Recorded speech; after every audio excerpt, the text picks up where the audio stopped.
And so we ended up putting this bird with white wing, and it was like Jen said in the book, like a hammer hit us over the head. When these young came out, we started flying them. It was like, we've never flown birds like this before. This is ridiculous. These things, they're the tamest things in the world. They have unbelievable appetites. Any rabbit they see, they're just gonna, just smash down to the ground and try to catch it. And, with the drive. Yeah, they had the drive, unbelievable drive, and just yeah. no bad habits. It was like, wow, So that's been a breeding project. We started going, wow, we put this gene, with this bird, we might get this, and off it went, and we kept expanding until it got out of hand. Hey, what's up, everyone? Welcome back to another episode of the Falconry Told podcast, and this is episode number 50, and it marks another really cool milestone for us. It's it's been surreal being able to continue to bring this production to you all, going on 3 years now, and over 50 episodes. Man, it's been a really cool experience. It's been a lot of fun, and we definitely wouldn't have been able to do it without everyone's continued interest, support, and kind words over the past few years. So thank you again so very much, and we hope to continue to be able to bring these to you for years to come. And of course, we'd also like to thank our wonderful sponsors who also help make the production possible, being Marshall Radio Telemetry, the makers of the most carefully engineered and reliable tracking system available. For more information on Marshall Radio products, head to marshallradio.com. We'd also like to thank the Falconry Fund, which is a nonprofit organization dedicated to support and protect the various arts and practices of falconry and the cultural and environmental assets that make it possible. The Falconry Fund seeks to become a vital and effective nonprofit charitable organization based in the United States to serve falconers on the North American continent and elsewhere so that this art and practice may be pursued without undue restriction and free from current or potential threats by incompatible human activity. If you'd like to find out more information or to donate to the Falconry Fund, head to falconryfund.org. And we'd also like to thank one of our newer sponsors, being North Gen Raptors. And whether you decide that you like to hunt with a dive-bombing falcon or a hot-off-the-glove, super-fast pursuit-style hawk like a goshawk, they just want you to know that they've got your falconry bird needs covered. So if you'd like to put down a deposit on a bird that's bred from very strong and diverse genetic lines, then go ahead and drop them an email at info@northgenfalcons.com, or you can just head to their website at northgenfalcons.com and you can find out more information on the different types of birds they have to offer and just find out more information on their breeding project in general. And without further ado, I think it's probably just best to go ahead and jump straight into this 50th episode of the Falconry Told podcast with the very cool and awesome Tom and Jen Coulson. Here we go.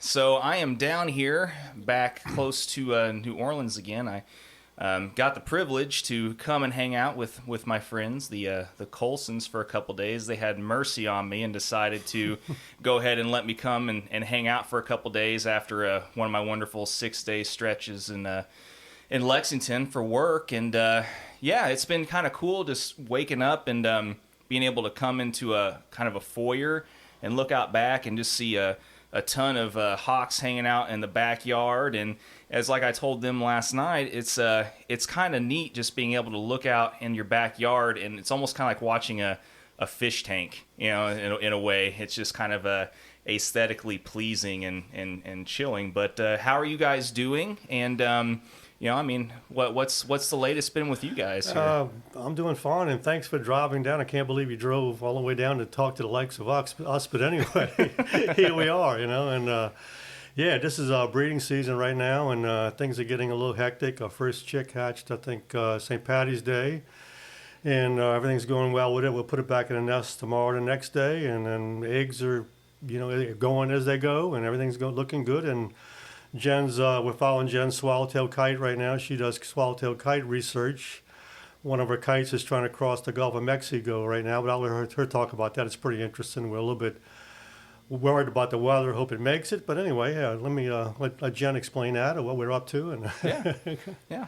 So the kite is fitted with a GPS satellite transmitter, and we get reports on it daily or every 2 days. And in this case, he's He launched off of the Yucatan with really great south winds, strong south winds, and then met a cold front about 2/3 of the way across the Gulf with strong north winds, and he is now veering off course and heading towards the Florida Peninsula instead of Louisiana, and we're really hoping that he is able to make landfall, and we are biting our nails right now, waiting to see whether he makes it or not. Yeah, it was really neat. I had never actually gotten a chance to see some of the tracking before, with those GPS systems on Google Earth. So, I mean, and you showing me that just a little bit ago. It was pretty neat to see just in that much depth and detail where they start, where they end up, and you said you get updates daily with that? It's really every 2 days, but sometimes we get updates in between. But yeah, so it provides a lat and long coordinate that's really accurate, and then the direction of the bird, the speed of the bird, the altitude of the bird. Pretty incredible information. Yeah. Well, out of curiosity then, why exactly kites? Like, what interested you guys in doing the research for that particular species of bird? I don't think I've ever talked to you about that before. The swallowtail kite is a bird that very few people had studied. Its population crashed about 100 years ago, and its range really retracted dramatically. And it was a bird that Tom and I would go out to look for, and we couldn't even find one. So I was interested in doing a population study, and then I chose that as my bird for research. And also just seeing them. Like, at one point, I think it was 1984, that I had 4 of them migrating that flew over my house. This was, when I was younger. And that really got me going, too. So Nice. So it wasn't just something just in particular. It was just, observing them, when you were younger, and just the kind of just was it more the fact that the numbers were tapered off so much? I mean, which factor was it more than the other, you think? I think that, well, first of all, they're absolutely gorgeous, but breathtakingly beautiful. But really, it was that this bird has had such a dramatic population decline and reduction in range, and nobody, well, that's not true. My colleagues in Florida were the only other people looking at this bird and trying to figure out what's going wrong and what can we do about it. So cool. Still asking those questions, by the way. So. Yeah. Yeah, well, that's cool. I mean, that kind of stuff does intrigue me, because we did talk some last night when we were just kind of hanging out and chilling and stuff about kind of what goes into obtaining grants and, how to go about even approaching and strategizing some towards those different ends of research. But what other stuff research-wise have you guys done besides just the swallowtails? And in addition to the tracking study, we have long-term nest monitoring studies on swallowtail kites, and then a bald eagle nest monitoring project. And I think I told you that we were worried about a nest that got blown down as you were planning your trip. Yeah. And it turns out, though, that those babies were old enough that they were seen flying around. So fortunately, we didn't have to get an airboat out there. Yeah, I mean, how many years have you all been doing this? The kite study started in like my whole life, 1989. You started Falconry when? Falconry in 65, if you call it Falconry, what I was doing. But anyway, I had a bird in 65, right? Yeah. And when did you start? In about 80s, mid-80s? I started working with birds of prey right out of high school. I graduated early, so it must have been like 1981, but then I didn't get my falconry permit until 1984. So. Okay. Well, and as far as your breeding project, exactly how many birds do you have out back right now? In fact, I'm sorry you asked that, but no, I don't. Actually, it's a good time to ask that. It's the lowest number we've had in many, many years. I'm just laughing because we used to have a neighbor back in the day when we had a little house in the suburbs, and he would ask, how many birds do you have? And my answer was, not as many as we used to. It was kind of a good way of, because they were pretty loud, And but that was often not the truth. It wasn't the truth, but it sounded good, So anyway, Now I can actually brag that we only have 24 Harrises, I believe, 2 ornate hawk eagles, and 1 great horned owl. Okay. And we use the horned owl for a little education and also to trap swallowtail kites. Okay. So he actually has a job. The only one that's has to work. Yeah, geez. Well, I mean, it's kind of interesting to think that if you want to do the quotation marks or whatever, that's downsizing.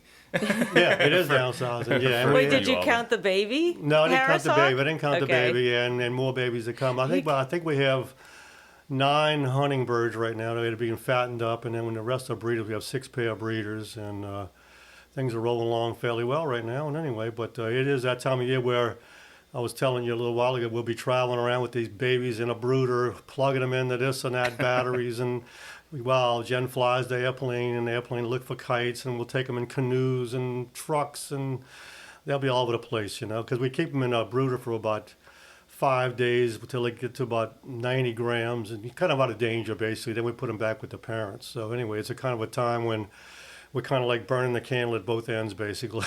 But it's Sounds kind of like always like way. But at least falconry season's over, so we have a little more time right now. Yeah. And, for the next few minutes, and then it hits the fan on Monday, I believe.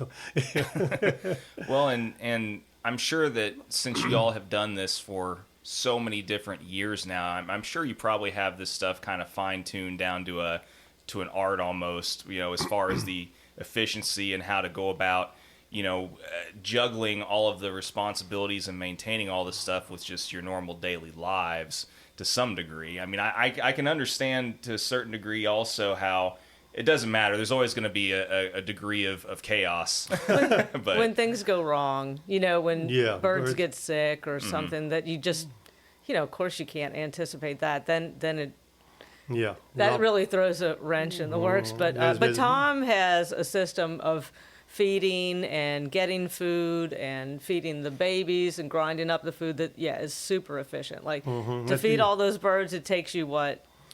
10 minutes to feed 30 birds, basically. He also yeah. has, he's like Popeye, he's got the chopping arm, and he's the best at chopping nutria in the whole world. The It's whole well world, yeah, known. Number one. that's awesome. It's good to be number one at something, I'm good right? at ice chest management also. Yeah, I know he how to is. thaw out meat. So I have very few skills, but I can thaw meat. I know just when it's going to thaw for what temperature, because I've only been doing this for 56 years, so I finally figured it out. Well, also for the kite study, with some, when we find kites that have been killed on the nest, we're looking at the remains under the nest, and I'll ask Tom things like, okay, how long do you think this has been sitting out here? How many hours old? How many days old? We sit there and we look at the size of the maggots and do a little forensic work and stuff.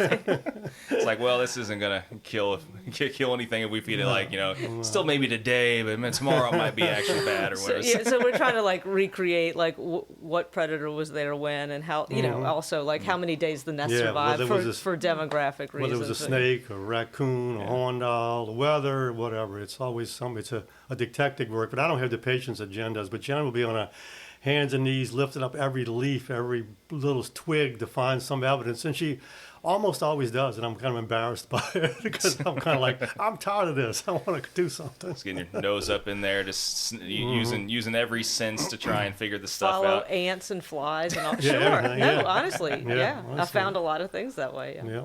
Found my transmitters that way too, with a little bit of meat attached to them. That's interesting. Yeah, that's well, I mean, if it's cool that you have developed those skills over the years. I mean, Useless skills. I'm probably more in his camp as far as that. I wouldn't have the patience for that either. If I can't find it with if I can't find my transmitter with the receiver, then I'm probably SOL. But I guess that's what separates the super vets from the semi newbies still. But well, I mean, let's go back all those years then. I mean. What initially, this is always kind of a thing that we always discuss in our podcasts with our guests, and what was the initial interest for you then? As far as just what was the initial thing that piqued your interest with raptors? I guess I'll start first since I started first.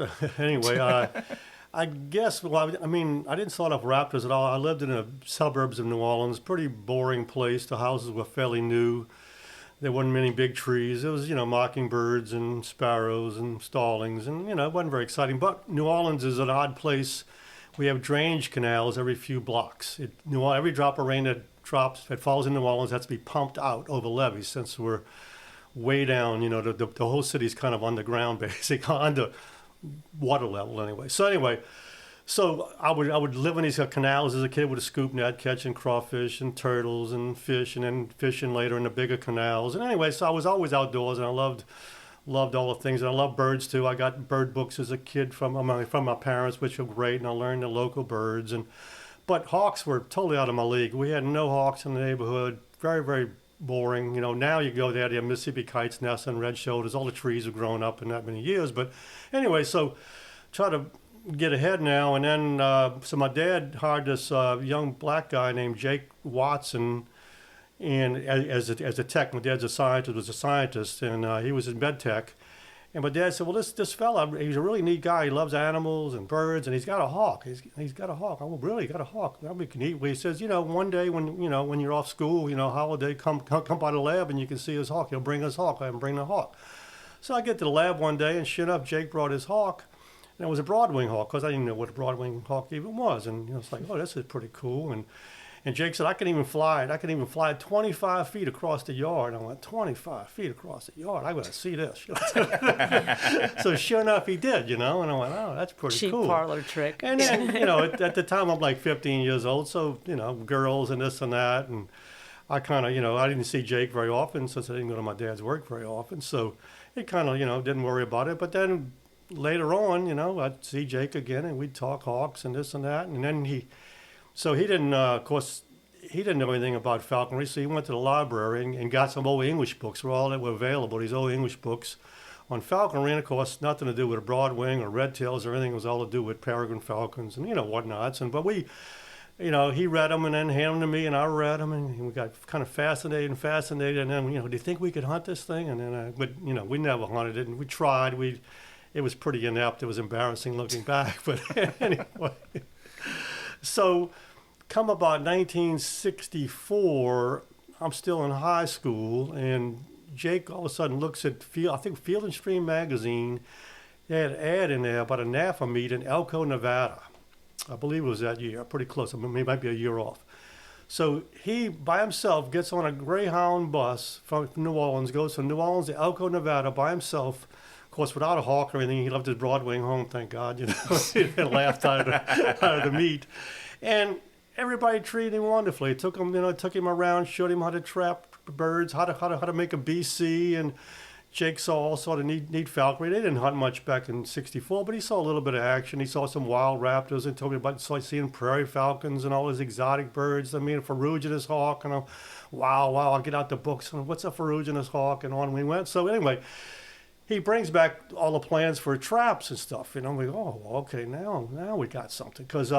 And he also ordered B.B. and Webster's book. The first one, '64, had just come out, but he ordered it there, and he came about a few weeks after he got back from the meet, which was at Thanksgiving. So right around January 1st or something, we were building traps and everything else, and we trapped a kestrel right there at work, fairly quick. And I got the first kestrel, and then he got another one, and then it was pretty much a disaster. And it was, you kind of look back and it's all about husbandry and all. You got to have a place to put these things. You got to have the proper equipment. And of course, I was in way over my head. But anyway, I tried to train it and fool around with it. But finally, I just either got a wild one and I was inept. It didn't matter. It didn't work out. I ended up letting it go and just kind of felt like a failure, which I was. And then Jake actually got his flying a little bit, flying free.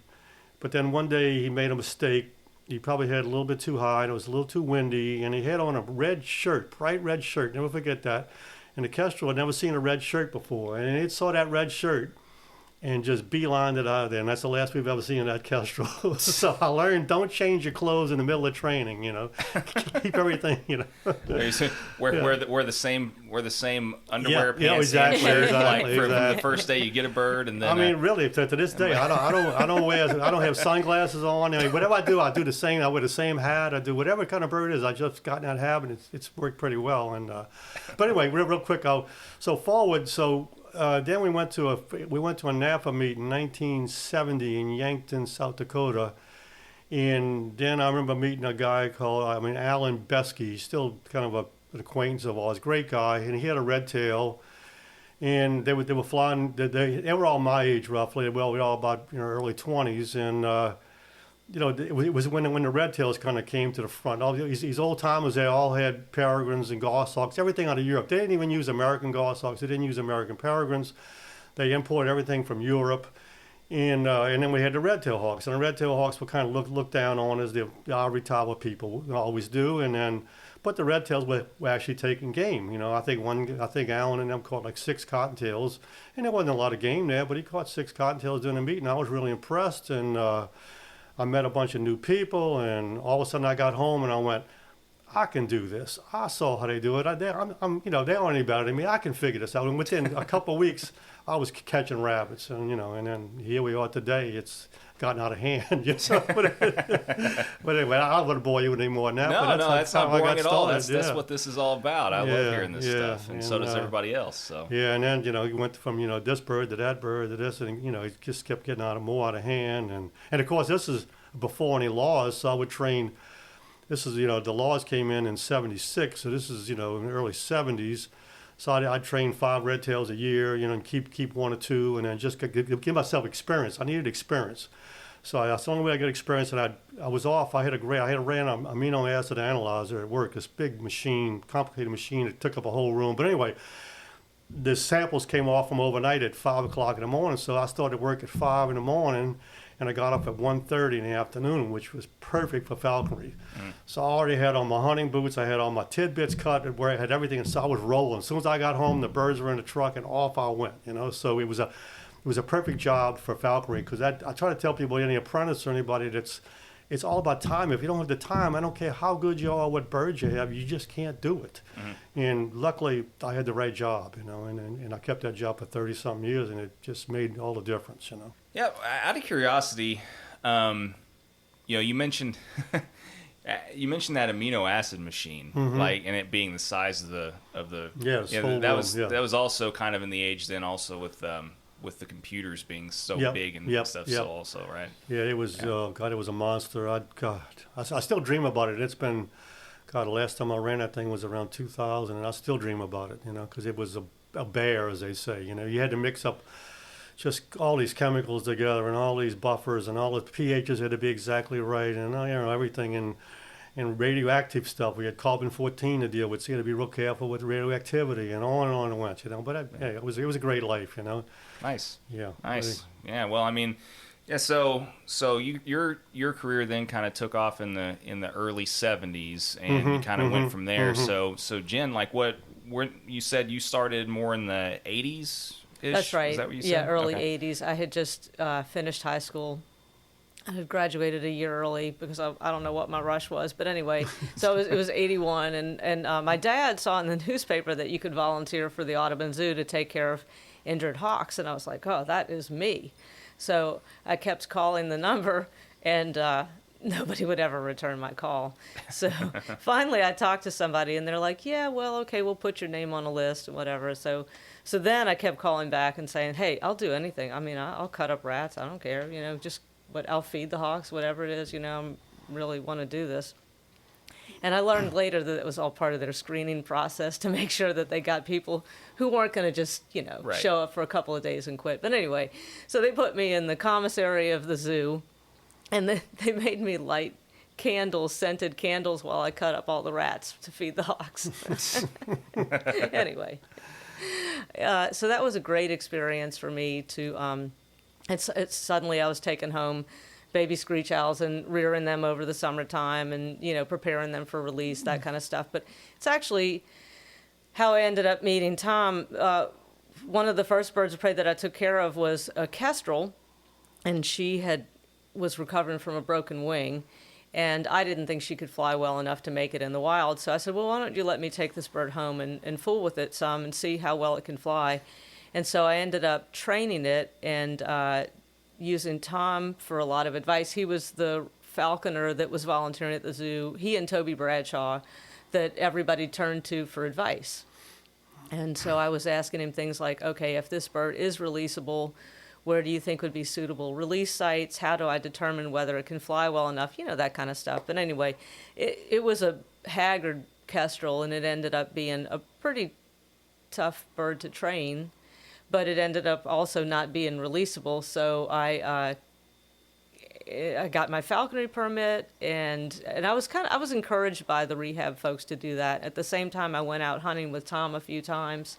I had never been hunting anything in my life, and I really liked, having a biology background, just loving animals anyway. Like I was like, there's going to be a rabbit there, and I would go right there and flush a rabbit. I mean, like the first hunt I ever went on, I was like, oh, I love this, being with birds of prey. I'm not really interested in other kinds of hunting, it's just not my bag, but hunting with a hawk, I discovered I really wanted to do. So I also, with that kestrel, decided to get a propagation permit, and so I bred her. I ended up putting together a pair of rehab kestrels and hatch. I had my little incubator at the foot of my bed and didn't get much sleep. Great, yeah. I bet not. Well, I mean, so yeah, it's really interesting to see how people come together and meet. And so, I mean, how often did you guys get out and hunt initially together then? Was it just a few times, or was it just kind of like as time went on, you guys started getting out more and more at the same time? Or, like it did, how did your sponsorship end up working, like when you got your permit, or did they even really require that? Oh, that was a mess. Yeah. So so first of all, Tom sometimes took the volunteers from the zoo out on a couple of hunting trips, I guess. But at the time, he was married with a kid, and I had a boyfriend and whatever, and so we weren't a couple or anything. Yeah. He was just an advisor, but he was a really good teacher, and some of the things that I was learning from my friends at the zoo who weren't falconers kind of gave me not as good of advice for training birds. But so I was quick to recognize that. Lost the... Wait, about how often did we go out? Yeah, so it later on, I think maybe we started. I think what really changed things dramatically was I had a harris hawk that got injured by another harris hawk of breeders. Oh, that's right. I had a male a female. I think a female that was really hurt. I mean, open wounds all over and this and that. And of course, I had a full-time job, family. And I knew Jen at the time was getting pretty good at rehab stuff, so I'm going, well, hey, if you can fix this female harris hawk adult, she's a real valuable breeder. I'll give you one of her offspring, one of the offspring from one of my other birds, a male harris hawk for doing this, So, sure enough, she fixed the thing up like a champ. Bird came out perfect, So, but definitely, held up my end of the bargain. She got a male harris hawk, and then all of a sudden, then she wants to hunt it. Well, come with me, and off we went, and then that's where it really got rolling. Yeah, that's right. Awesome. Yeah. Awesome. Yeah. So, I mean, like, did you go through, since you started just a little bit later then, I mean, did you have to go through that a little bit more of a traditional, sponsorship? Right, sure. So I had to take the test and build facilities, and, my dad wasn't really much of a builder. So we had to build this mew. I got friends' advice, but I mean, it all worked out. I had a mew in the backyard and a weathering area and inspections. The inspection was interesting, but sometimes the agents don't know that much. But actually, he did point out a bad perch design. So, and then my sponsor was supposed to be Tom, and so that's what I wrote on my paper. And Tom didn't realize, or the agency thought that he had more apprentices on his permit than he did, or whatever. But they said that he didn't have space. So I get back in the mail that Eric Bienvenu is my sponsor, and I'm like, oh, great. I mean, he's a nice guy, but I wonder if they even talked to him, and they hadn't. So I had to I said, Tom, what do I do? Because Eric was a good friend, really close friend of Tom's. He's like, well, just call him, And I was like, here's the deal. Please don't think that I had anything. I had nothing to do with this. And he's like, well, you're working with Tom. And he's like, well, I guess this will be okay, but I'd like you to check in with me. And he lived kind of farther away too. But really, he was upset at first. He really was. But it wasn't anything to do with me. It was just that the state had done this. Yeah. Just Yeah, for anybody out there listening, most of you guys are pretty young, and Eric died in, I think 91, but he was an amazing artist, and his stuff's in the archives, and all his art and his sculptures, and just an amazing friend and an amazing artist, though. Just, oh, God, yeah. It's stuff, we have stuff in the house right now. Porcelain works using Porcelain, the... yeah, auto porcelain, these miniatures and life-size Geo Falcons, and he had shows over in the, Arab countries and sending these life-size Geo, $10,000 birds over there, and just beautiful stuff. And we really miss him to this day. And every time I see his pieces, I'm kind of upset about it because we kind of got started. In fact, I met him he was in the Army. I met him at the meet in Yankton, South Dakota, and I was amazed that he was from Louisiana. Again, he was in the Army at the time. He was stationed, I think, in Kentucky or something. But he had a lugger falcon of all things. I don't think I've seen a lugger yet. And, so that was pretty neat to see that, But anyway, Eric, I miss him to this day. But anyway, yeah, go ahead, Jen. Yeah, he used the lost wax method for his porcelain. And his porcelain sculptures of birds of prey, they just come alive. Like he really has that eye for like what makes the hawk look like the hawk or the falcon, Nice. Well, I mean, it's like I said, it's amazing, and we've talked about this before, and with different people in previous episodes. But it really is amazing how many falconers are artists, musicians. I mean, they have kind of like the except me. Yeah. Well, there's Manny Caruso's picture right there of the golden eagle. Yeah. That's a gorgeous one. Yeah, true. Artist, yeah. I mean, it's really amazing just how many amazing artists of all different types there are in this true. in this this community. And but yeah, I mean, it's as far as everyone obviously knows you both for Harris Hawks. I mean, that's kind of what you guys have developed your reputation on, and but I don't know if very many people know what you all have enjoyed flying in the past, aside from like the Harrises, what some of your other favorite species of birds that you've flown, and just what your experiences have been with other species, and if there's any other type of bird that you had to choose besides a Harris, what you guys would actually prefer. One thing I want to start with on that is to say that our falconry changed dramatically after Hurricane Katrina. Mm-hmm. So we lived in a different town. We lived in a different place, So we moved to higher ground after Hurricane Katrina. We lost our place there. Had some traumatic experience leaving there, to say the least. But what it meant then was we were rebuilding. We lived in a new place. We had to travel farther to hunting spots. The game was gone, so we were making more trips to hunt out west somewhere, And it really, we used to hunt with at least like a kestrel or merlin or a sharpshin, and then a group of Harris hawks. So we always had some other things going on the side, and then. Well, first of all, we lost our merlin fields, we lost our kestrel fields, and our life just got to be where it was like, okay, buy furniture, and travel. So it's hard to do several different species when you got a lot going on. Anyway, so it did really. I guess if we had to pick a perfect world, I think I'd be still flying merlins along with the Harris hawks. I think Jen would probably agree with that. But we lost all those merlin spots, unfortunately. So we just lost haven't another flown one in about 15 years now. We just don't have. And Jen flew Sharpshin for 5 years, and really enjoyed that. Then I flew in a whole lot of Cooper's hawks.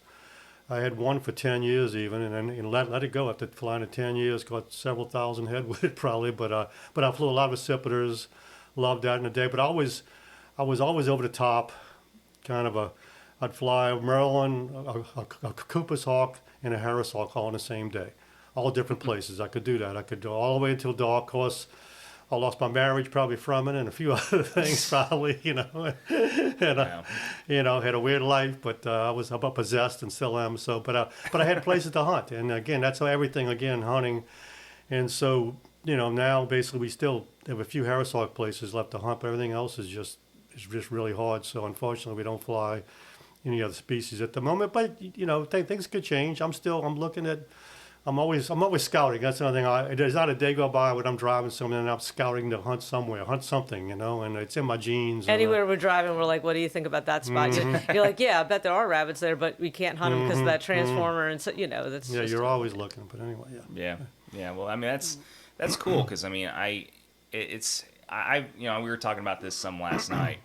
Everybody kind of has those different developing tastes over time, and those different preferences. And, we had the Kestrel conversation, I mean, I mentioned it before. I mean, if someone came up to me and said, you absolutely cannot fly anything else from now on besides, say Kestrels, I'd be like, okay, I mean, it would be kind of a bummer not to be able to try new stuff anymore. But at the same time, I like them enough that, they're amazing. That I would be, I'd find a way to be okay with that, but yeah, I wasn't really sure, what other, types of stuff you guys really liked flying besides, the obvious, Well, and I mean, red-tailed hawks. Those are fantastic hawks, and Tom has flown a number of them. I haven't. On the other side of the coin, there was we obviously got our hands on New Zealand falcons, bat falcons, ferruginous hawks, peregrine falcons, prairie falcons. We've flown all that stuff. It's ridiculous. The energy we had, and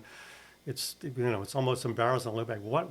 How did we try to do all that at one time? Well, we'll talk. Yeah, we did. We did. And well, that's awesome, though. I mean, I guess. if you guys are able to do it, then I mean, all the power to you. But I mean, talk a little bit then about some of those other species that nobody ever hears anything about. Like the bat falcons and and some of those other ones that you never see. I mean, since we love Merlins and bat falcons kind of rough with the same size, same shape, hunts birds. You go, oh, this makes sense. And this is back in the day when they were actually breeding them in America. You could get one, and I think we actually were even given, somebody gave them to us, and and we were planning on breeding them, and so we wanted to fly them first, but we found out pretty soon that they don't want to come to the ground.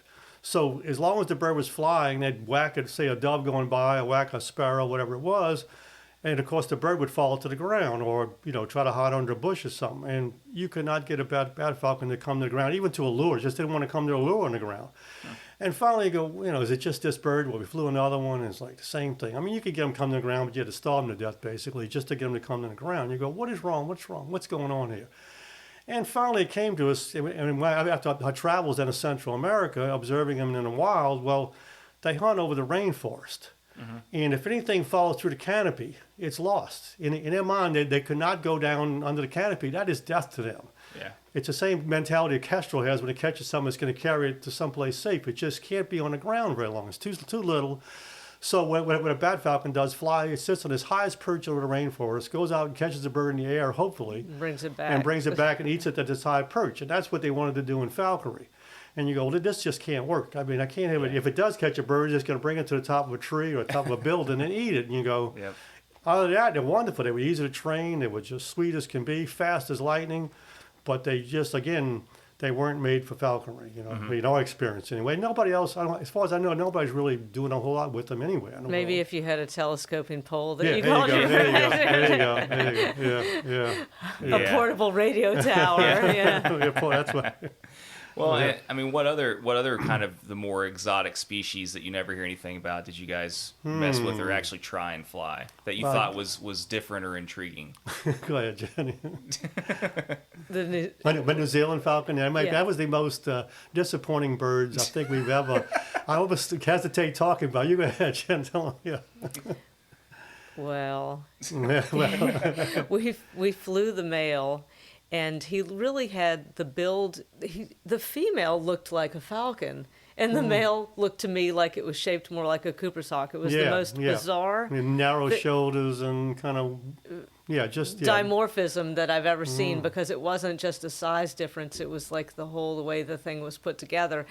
And we really thought, oh, yeah, we've got all these birds on the ground that we can hunt and really get pretty close up to hawkable situations. Yeah. And I would throw that bird at the falcon at these birds as hard as I could at some point. We tried all kinds of baggies, and we really, really, really did not catch a thing with that. Not a single It was thing. frustrating. And we presented that bird with so many opportunities. So it may have just been an inferior individual for some reason. Maybe it was blind. I felt inferior Maybe it was after. blind and we didn't realize it. But we presented that bird with an amazing array of opportunities. So I'm not sure. But of course, I mean, like, we love watching Nick Fox's videos of the hybrid. Spitfire, Spitty, you know, it was just an amazing bird. And what happened, they were kind of sold as the greatest thing since sliced bread. It was half accipiter and half falcon was the deal. When they actually, this goes, again, most people the males probably were the pretty young. accipiters and the females were the and falcons. this is back in the 90s, and all of a sudden, you know, we're being bred here, and it was going to be the greatest thing again. And then, you know, they ended up in a bunch of people's hands, and nobody really did anything with them much. I mean, people caught a few head here and there, but nothing to write home about. And of course, and now, you know, I don't think you can even find one in America, you know. But it was, they were seeing it, you know, Napa meets and this and that. But again, I think, you know, any kind of successful bird always rises to the top eventually. I mean, if they take game over and over again, they rise to the top and people start flying them, and they've disappeared. And I think that's all you need to know. You don't see them anymore. Yeah. There's usually something to be said for. Yeah. For Well, that. and it's a raptor that grew up on an island, a large island, albeit, and a lot of the animals that they hunt are flightless. Flightless or, you know, birds. That's what we need, flightless birds. You know? Yeah. Well, that makes sense. I mean, you don't see them much. I mean, there's a couple people that consistently you see, you know, post stuff about it, whatever. But I mean, but yeah, I mean, I think that there's always that intrigue with those species that you never see much about or hear much about, or well, that was whatever, the Harris hawk. That was the Harris hawk you in know, those days. Yeah, you go exactly. back far enough. That was exactly the same thing. And I guess the other one that people would be intrigued about, but just kind of didn't work out, is the ornate hawk eagles. We've been having ornate hawk eagles for probably 25 years, or maybe more. You know, no, maybe more. Maybe 30 years now, and a couple pairs. We used to breed them, and so the ones we bred, we wanted to. You know, we're always interested in hunting first, so we you know, got these ornates and, you know, went to our rabbit fields and flushed rabbits and bagged them, and you go, what is wrong with these things? They're like owl, like they don't react like a, you know, Harris hawk sees a flash of fur or feather, it's off at a flash. These hawk eagles just kind of take their time and plodding along, and again, they can hunt in simple situations. Anything complicated, you know, really mess with their IQ, you could tell. And the other thing that would just destroy us is that everyone we have, I think we trained 2, 3, everyone was afraid of other birds flying over them. And in Louisiana, we have just thousands of egrets and herons and cormorants and, you know, other raptors. So any bird that flew over them, I mean, a harmless bird fly over them, the bird would just shut down all of them, just be afraid. Monty's sometimes afraid when a dove flies A dove flew over. over, yeah. Wow. A male ornate hawk be afraid of a dove. And you go, what in the world is going on? And so, you know, after a few weeks of this, you know, you just go, I can't deal with this anymore. But again, if you give them a simple situation like hunting in the desert, you know, where a jackrabbit gets up or a cottontail in front of you, and there's no complications, there's no heavy shrubbery to hide behind, they definitely could hunt. They have all the tools. Oh, they are very fast, and very you know, powerful strong, legs, powerful. very powerful feet. Yeah. They have all the equipment, except the mentality is not there. And I think people...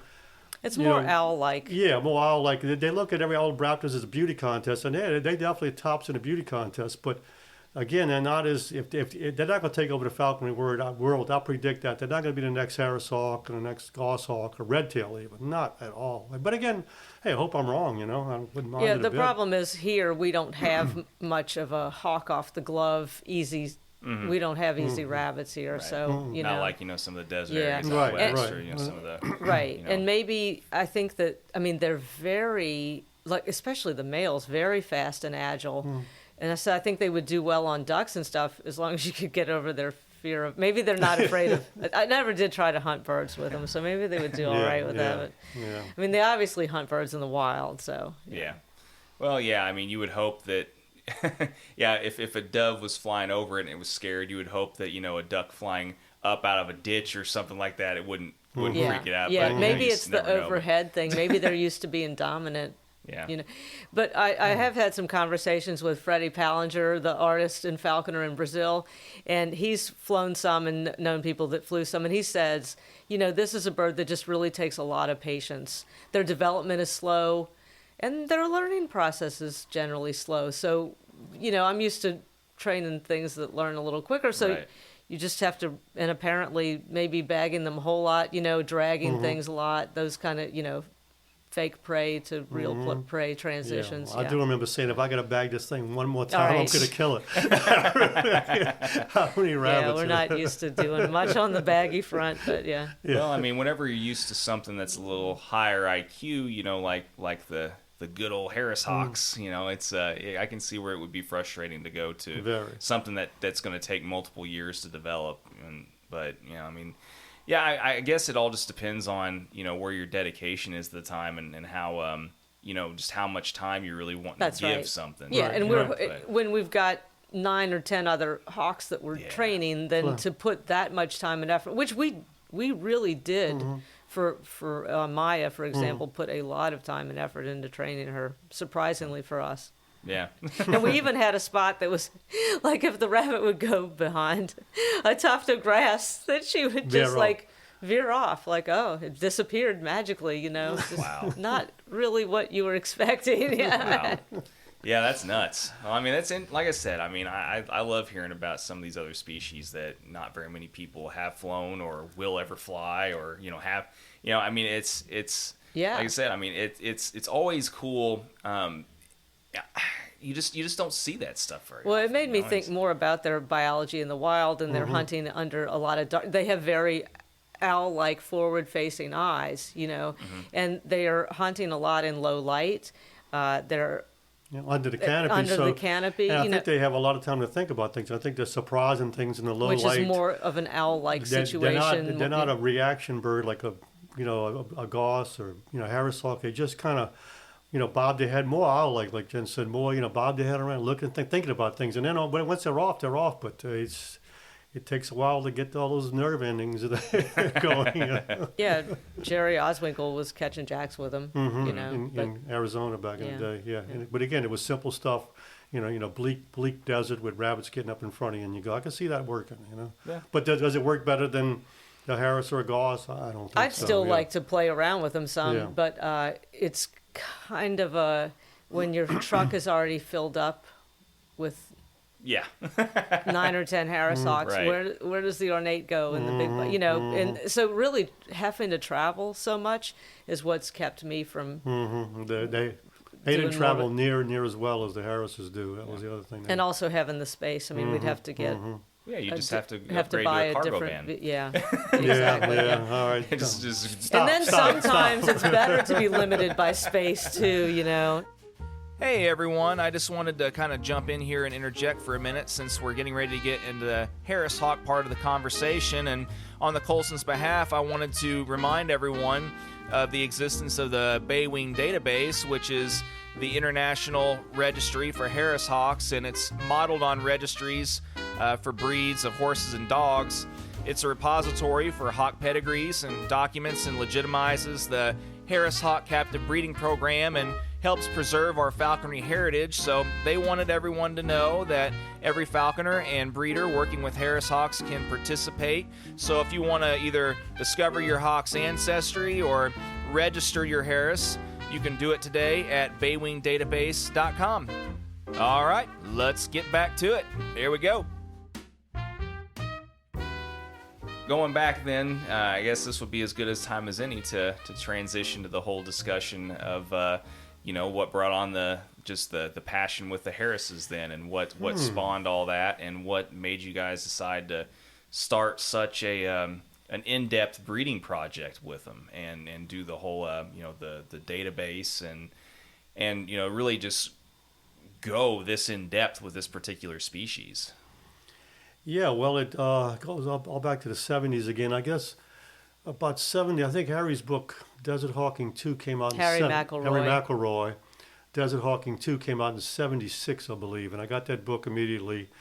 And it was about half the book was on Harris Hawks and the other half on Cooper's Hawks. But anyway, the Harris Hawk really intrigued me. And I started reading about it, and wow, maybe, of course I was flying red tails at the time, and Merlins, I believe, and Coops. And I said, well, God, Harris Hawk. And at the time, I was losing a lot of my fields that red tails thrived in. And I was thinking, well, these Harris Hawks, maybe they could adapt. Sounds like they're pretty intelligent, this and that. And so anyway, I ended up acquiring a Passage Harris Hawk in 78. And it wasn't the best Harris Hawk hindsight, but it was pretty. I trained it like a red tail, and flew it to a lure, and caught plenty of rabbits, lots of rabbits with it, and all my friends from Baton Rouge, other hawkers, they started watching. Of course, we had to fly it alone because it couldn't fly with the red tails. I didn't want to try that, so. But it would catch three rabbits every time out, 3 big swamp rabbits, and we'd fly the red tails. And again, we kept losing our hunting spots, and then one day, the red tails wouldn't fly in the woods. We ended up having a lot of wood spots, which were kind of half squirrels, half rabbits. And the red tails would just kind of shun away from these dark woods. It was giant oak trees, really dark, kind of like a rainforest-looking place. But that Harris Hawk could just fly right into those woods and just start hunting squirrels, rabbits, whatever. And I go, wow, that's pretty neat. And then all of a sudden, then we kind of like thinking, well, I think we need another one of these. And sure enough, a friend brought one from Arizona, and I got that one. And I kind of acquired another one here, there, and so I ended up having 2 or 3 flying them. And sure enough, we started hunting in the woods, and they just took to it like a duck to water. I mean, all of a sudden, they're waiting 80 feet over my head, flying through the canopy, follow me everywhere I go. And the interesting thing is, like these bottomland hardwood forests, they're not places where you would ever find a wild Harris Hawk. No. Wild Harris Hawks would shun it. I don't really understand why they took to it. Quite surprising, yeah. And they did, and so then we go, okay, well, so it's the first bird I called a star for the Star of Texas, I guess, where I got her. And so I wanted to breed. So this was in 1980. I put a bird from Arizona male with her in a breeding project. And in 81, I got eggs, and I left them alone naturally. They hatched 1 chick out of 3 eggs. Had a big party at the house. I mean, all my friends, all my biology friends, and Toby Bradshaw was there, and opened a bottle Mike Braun. Yeah, Mike Braun, famous. Opened a bottle of champagne. I got the ladder out. Let's go look at this little chick. Put the ladder up. Chick was gone. The parents had eaten it. So the party kind of fizzled after that. so I'm going. Toby and I went, that's not going to happen again. We got to buy incubators. We got to figure out.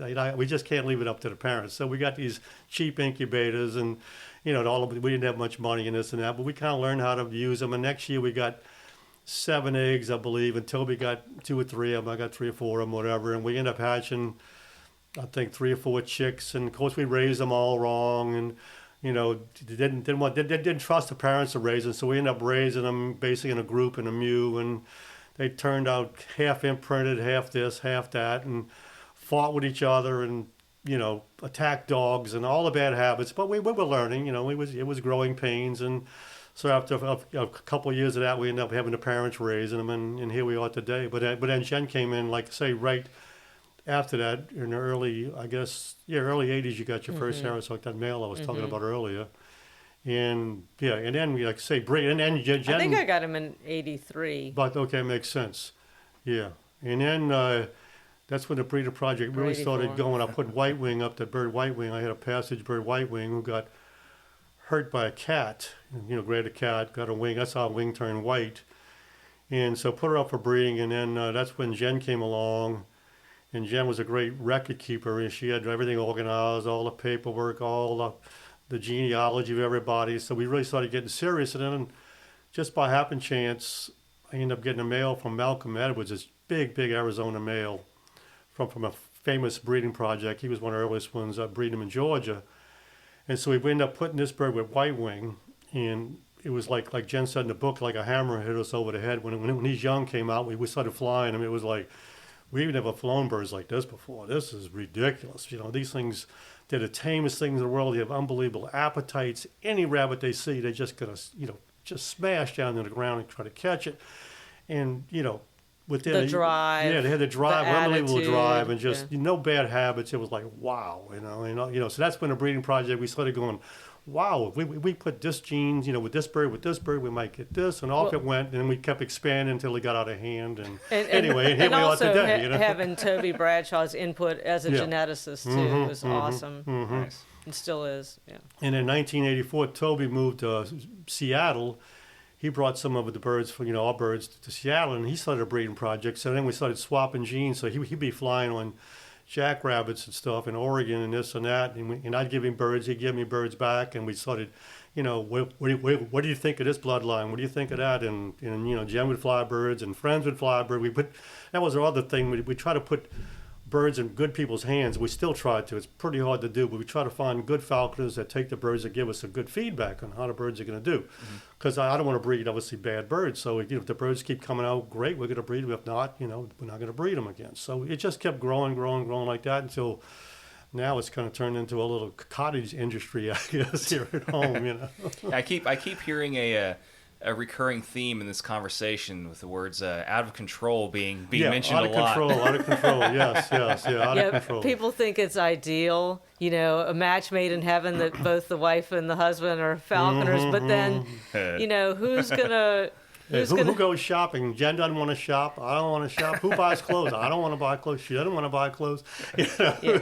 All we want to do is take care of birds. So basically, we kind of, everything's kind of Spartan. We don't have the fanciest furniture or clothes or anything, but it doesn't matter. We don't really care. Yeah, who fixes the leak? Who who has to fix things? We don't want to fix anything. No. Well, but I mean, like you said, it doesn't really matter though, because you guys both seem like you are really continuing to year in and year out just enjoy life. Definitely. It's really enjoy, what you guys have built. True. And I mean, it's awesome. I mean, that's all anybody can really ask for. True. Right. Well, you could say, like, in the end, will they remember that she fixed the sink? But hey, have you fixed the sink? I don't know. No, but at some point, the sink does need to be fixed. Yeah, that's very true. Before it floods the whole kitchen, for example. That's very true. Well, luckily, there's numbers and places you can call to That's true. to have that done for you. You might have to sacrifice. But then you got to stay home while the guy fixes the sink. I was going to say, then you got to kind of, sacrifice an afternoon or whatever, I know, God forbid. It's a dilemma. Yeah. It's a dilemma. God forbid you don't get out for one day or one afternoon or whatever. But, well, I mean, it sounds like, like you said, you guys, continue to have a great thing going on. Do you guys continue to foresee, doing the breeding project well into the future? Is it something that you eventually think that, you may end up having to, give up at some point? I mean, it seems like more and more people are, just not able to continue to maintain, these things, long term, or there's so many people getting out of it. I mean, what are you guys' plans for the future with it? Yeah, well, I can't see us giving it up. No, I'm not going to give it up, but I'm getting on in years, and I would like to see the next generation grab the ball and run with it. And I'm not really seeing it as far as I'm seeing a breed Harris Hawks and kind of other raptors, but they just kind of put a pair. Well, this is a story of about half the birds out there bred, whether it's a Goss or a peregrine falcon or a Harris Hawk. They just go, oh, this bird doesn't do all that well with falconry. Let's breed it. That's what half the people are doing. They go, this bird fights. Let's breed it. I mean, and so it just upsets us to no end to hear these kind of stories. And of course, they end up getting whatever they get, and so I would love to have somebody come along that really has a desire, and there's a few people out there I have in mind, but I'm not sure that's going to last. And so I do worry about that. I worry about the future as far as keeping the standards up and improving on them. I mean, hey, we're always learning ourselves, always trying to get better. And I hope that the next generation of falconers is going to be more open to actually tracking pedigrees of all the birds of prey that are bred in captivity, not just Harris Hawks, doing a better job of tracking what we have in Harris Hawks now. I think it's important for a couple of reasons. I mean, it's important for obvious reasons, like why would you, if you have a problem in your gene line, like why would you not want to know that and avoid it? I mean, that would be, if you've got a deleterious allele, you've got so that would be that would be one reason. And then another reason would be that you're seeing some things that you really want in falconry and you want to perpetuate that. That would be another reason to track it. And a lot of people are very resistant to that. And it's a very strange prejudice to me. Yeah, but I'm just telling you that it's the same human being that'll spend $2,000 on a hunting dog that was bred all the right ways, but they won't spend $1 on a hawk. Passage birds are all great. No, they're not all great. It's a crapshoot. I don't want a crapshoot. I don't want to put a trap out and get a 50% odds of a good bird. Yeah. I want 90% at least, and that's the point of captive breeding. Well, and when I said that I have some hope for the future, I always say, I'm a cat person, so I always say America's gone to the dogs. Well, who do you know that doesn't have at least 1 to 5 dogs now, right? I mean, we don't, but we have a couple of cats. But Harris hawks are a little bit more dog-like. People maybe understand in dogs what breeding has done. So I hope that some of the future falconers will have more respect for selective breeding. Mm-hmm. Anytime you're breeding something in captivity, you are doing artificial selection. Just the birds that you captured from the wild, you were able to capture them. That's one level of selection. The birds that survived in captivity, that's another level of selection. The birds that were comfortable enough to breed in captivity, that's another level of selection. Humans are already doing artificial selection. Why not make it more informed? Sure. And possibly directed. Yeah. But then I also don't, I'm not interested in let's try to make white Harris hawks and let's, to me it has to have a falconry purpose and I'm also not interested in doing some really hard selection because, Toby has seen some problems with that, genetic issues. So. Yeah. Yeah, and again, just to reiterate what Jen was saying, everything for us is focused on the hunt. Every bird we breed or every kind of pair we put together, it's all about catching more game and having a better hunting bird. It's nothing. People kind of get this weird thing like you're going to make something a docile animal like a pet and this and that. No, we're going just the opposite. We want something bloodthirsty. We'd like it to also be easy to handle. Yeah, we want it easy to handle. We want right? all the good falconry traits, but above all, we want that killer instinct. We want it to attack, anything that moves. And again, that's what we're looking for. And believe it or not all passage birds have that because guess what? 75% of passage birds die in their first year. What is that telling you? Mm-hmm. They aren't perfect either. True. Yeah. I mean, there's that whole natural selection thing. It exists for a reason. I understand the point of view of wanting to kind of continue that mindset even with the captive breeding mentality and stuff. It's just like you only want to put those other lines go into the future that are going to be the most productive because that's what happens in the wild. And I totally get it. Yeah.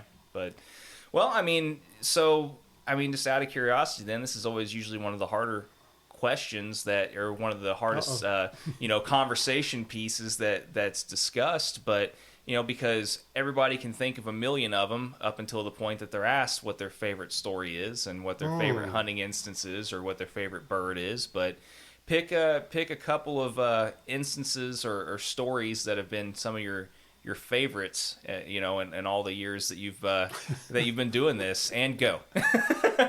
Wow. Favorite story. God, I've got some horrible stuff. I don't know. You want on the horror side? Isn't it funny that you mostly remember the stories where things go wrong? Well, usually those are the most impressionable. But yeah. Well, yeah, I don't know. We found 4 dead bodies while we've been hunting. I mean, I don't want. Do I want to delve into that too deeply? Maybe not for today. Yeah, and that is a story that could be a whole podcast. That's a whole podcast right there on the bodies. Yeah. And, that might be a special edition there. Yeah, exactly. Wow. Yeah. Well, I was just thinking of one. It's a simple story, but I was just thinking of one last night by accident. I don't know why we were talking about hunting or something or other. I remember flying the old bird white-wing back in New Orleans East in a swamp, on the edge of a swamp, and I was hunting rabbits, and I had 2 hawks up. I remember I was by myself, and the swamp was just covered with duckweed. There was a bunch of wood ducks out there. All of a sudden, we come across this little flock of wood ducks. And White Wing goes, oh, man, wood ducks. She loved hunting ducks like that. And the water was about 2 feet deep, maybe. And so these wood duck, beautiful male wood duck, just jumped right up in front of my feet, went straight up through the trees. White Wing, leaves her perch, takes her right out of the air, right in front of me. She's 30 feet over my head. And she floats down with this wood duck right into the water. And I'm like, oh, yeah, I've never caught a drake wood duck before. This is going to be awesome. And so, she's floating on top of the water, her feet are under the water, and her feet are moving around. She's got the duck, and I grab her by the wings, and I pick her up, and she's got this big piece of white styrofoam. That's it, a big piece of styrofoam.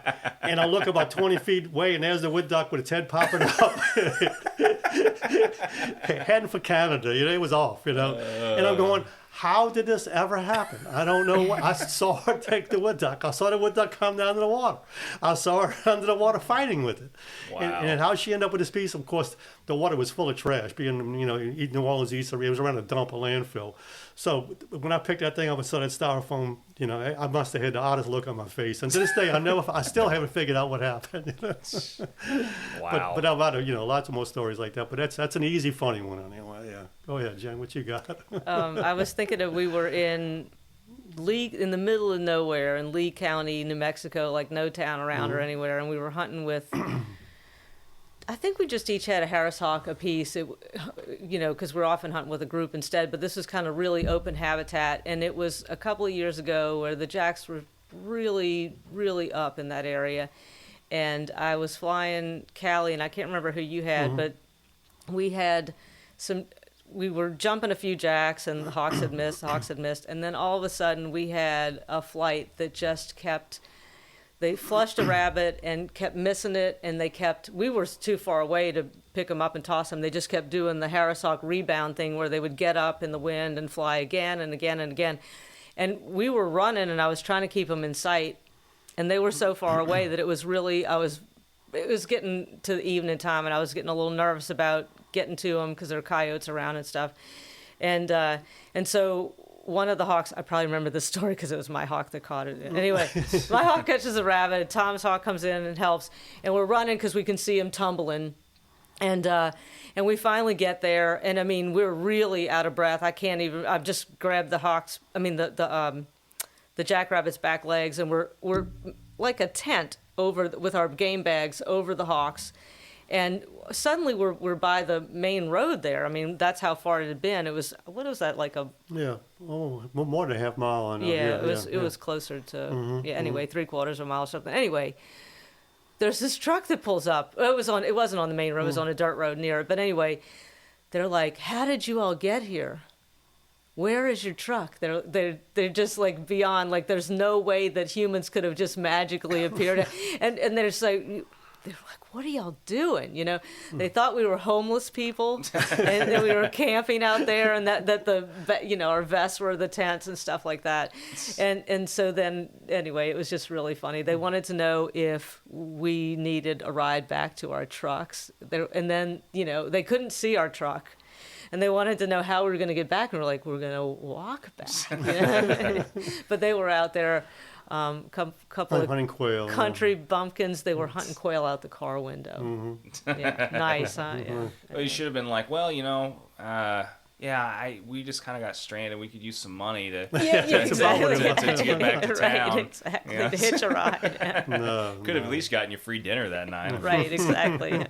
Well, that's awesome. I mean, I really feel like that. If we really wanted to, we could probably spend the rest of the day just sitting here and talking about this stuff. But we're actually kind of almost at that time cap, where we usually try and like to keep these. So, as much as I'm sure it would still be fun, before too long it'll be time where it's acceptable to start drinking anyway. We can just crack open a few and spend a few more hours doing this, but. Let's go ahead and end with just what do you guys think? Just since you guys have been doing this for so long now, what would be the one thing that you guys would like to impart before just a piece of advice or just a last thought to anybody that's listening before we get off of here. Go ahead, John. Yeah. I think it really helps to see good falconry. For those of you that are still having trouble, struggling.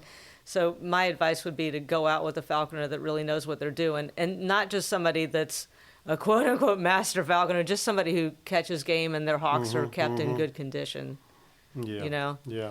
And I like to encourage just everybody to get out there and hunt. It's that simple.